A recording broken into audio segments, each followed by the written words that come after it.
The Atlanta Hawks won the NBA draft lottery and they have the number 1 overall pick. And the consensus is that there's no consensus number 1 overall pick.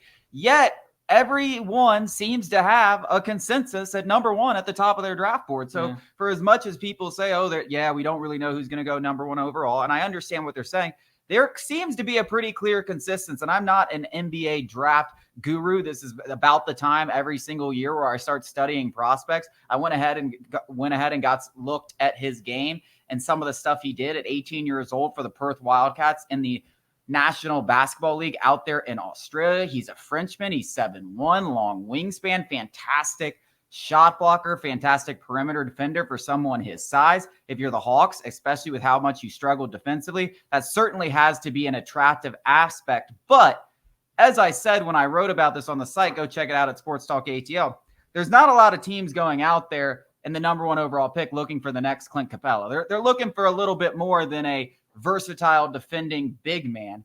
For this guy to take the next step at the next level, he's going to have to turn into a bigger offensive threat, specifically from the perimeter where he kind of struggled to shoot the three, but there is some, he can make it. He can make threes in a practice arena. It's about turning that into the game. If you're betting on Alex Sarr to be the number 1 overall pick and be the guy that you expect him to be when you take him first overall, he's got to become a better shooter and a better scorer. But defensively, he's got all the tools to be a really great defender from the jump.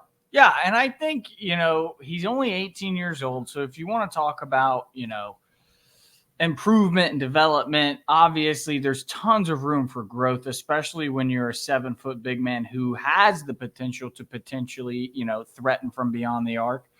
It just goes to show that I'm not quite sure what the Atlanta Hawks are kind of selling to Trey Moore about Alex Sarr or any prospect for that matter, because he's going to have time to develop. There isn't a Victor Wembanyama who can come in and immediately help this team elevate to a championship contender. So I don't know what the sell is to Trae Young, who has essentially come out and basically, without saying it in clear words, there's pressure on the organization, the Atlanta Hawks, and there should be, to put together a contender around Trae Young or DeJounte Murray or whatever they do. If they do hit the reset button, then this conversation is a moot point. But I feel confident that they don't have the guts for a full-fledged rebuild. And I don't even think that is necessarily the best avenue to take. I think you try and build around Trae Young. There's no guarantee that you're going to get a guy like Trae Young. He's an absolute superstar, arguably already one of the best players in this franchise's history. So I don't know why you just voluntarily ship him off.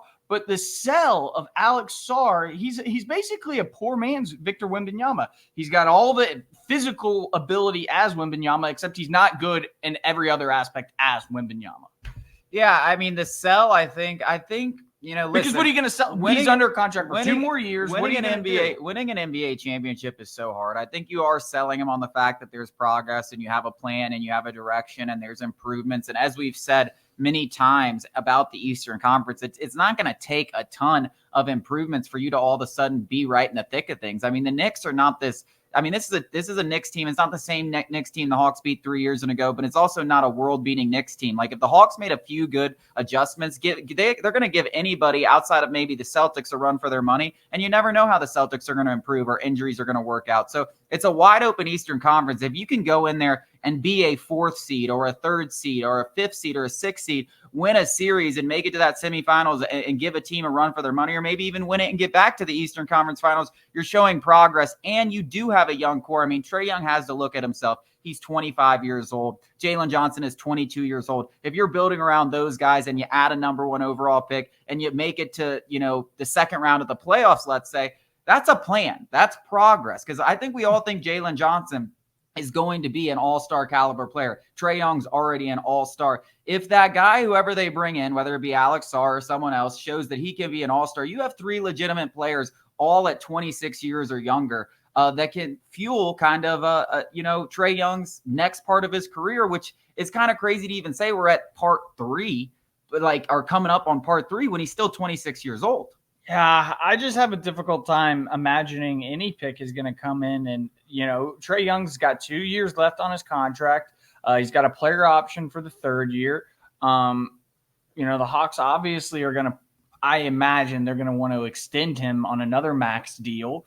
And I think, the sell to Trae Young, if you're going to put your faith in the number 1 overall pick in what many describe as a weak class, and I think that is a little bit overblown, because you could say it's a weak class, but there will be stars that come out of this draft. It's almost inevitable that at least 1 or 2 all-stars will come out of this draft. You just have to make sure you get the one. And there might not be 8 like some drafts, but there will be a couple. That's just the fact of the matter. I just think it's, in the Hawks' best interest to kind of go older, if that makes sense, instead of going younger with such a young team already, and to maybe, instead of an Alex Sarr and betting on the upside of him and kind of trusting in Quinn Snyder's coaching staff to develop him, which, I think, that's a risky business proposal right there in of itself.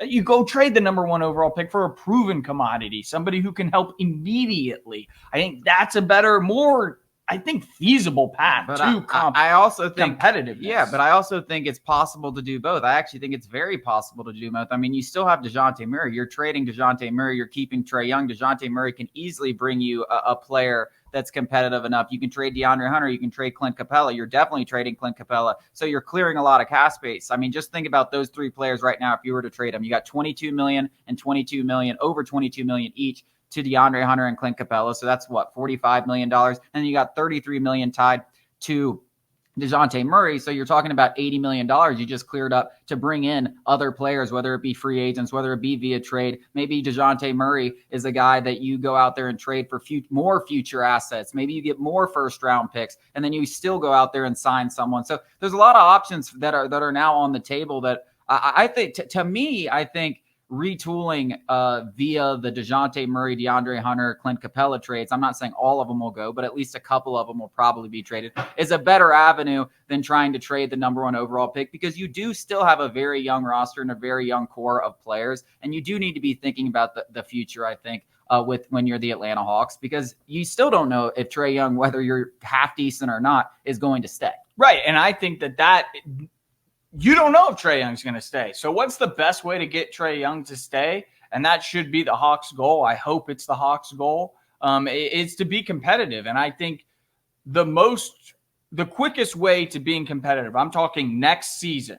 And obviously, to your point, long-term picture has to come into play at some point in time. But I feel like the Hawks have enough young pieces to kind of still build around, in terms of from the grassroots. You mentioned Jalen Johnson, Kobe Buffkin's still there. He can, kind of lead that second unit when Trae's off the floor. But I think in terms of competing right away, just kind of going away from Alex Sarr, kid's 18 years old, and he's not this, finished product. And none of these kids really are, as far as what, the draft experts say.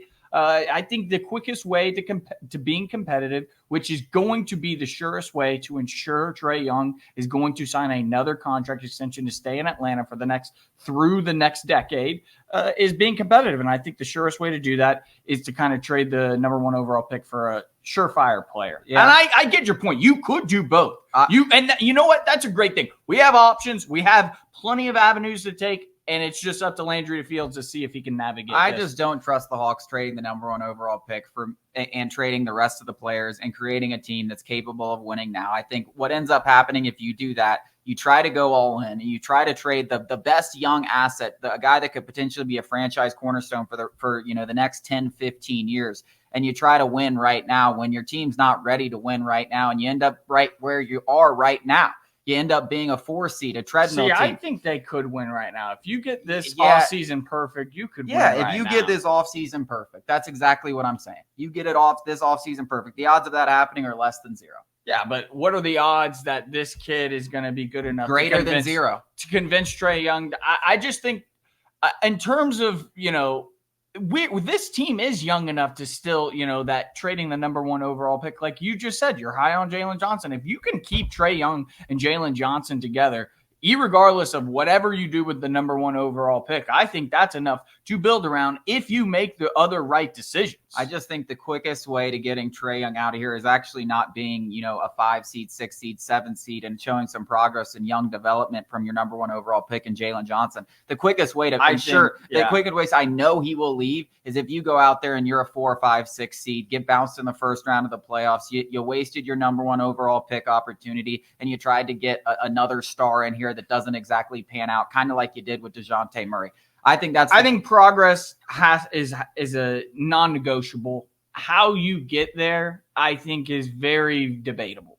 Yeah. Well, I think DeJounte Murray is a addition by subtraction because I just don't think that thing has worked out. And has nothing to do with DeJounte Murray not being a good player. We all think he's a good player, but it's an addition by subtraction because those two guys have not worked out. I mean, it's clear as day. So just getting rid of him, I think, is going to help. There's a ton of other moves they can make. They're going to get rid of Clint Capella if they go big in this draft. They're going to clear out cap space. There's going to be moves that can be made. And I think you can do all that while still maintaining your future and taking whoever you want at number 1 or trading the pick and getting even more draft picks. If there's a chance to move down to 3, there's a guy you like at 3. Someone really likes Alex Sarr, getting more draft picks. A lot of moves on the table for the Atlanta Hawks.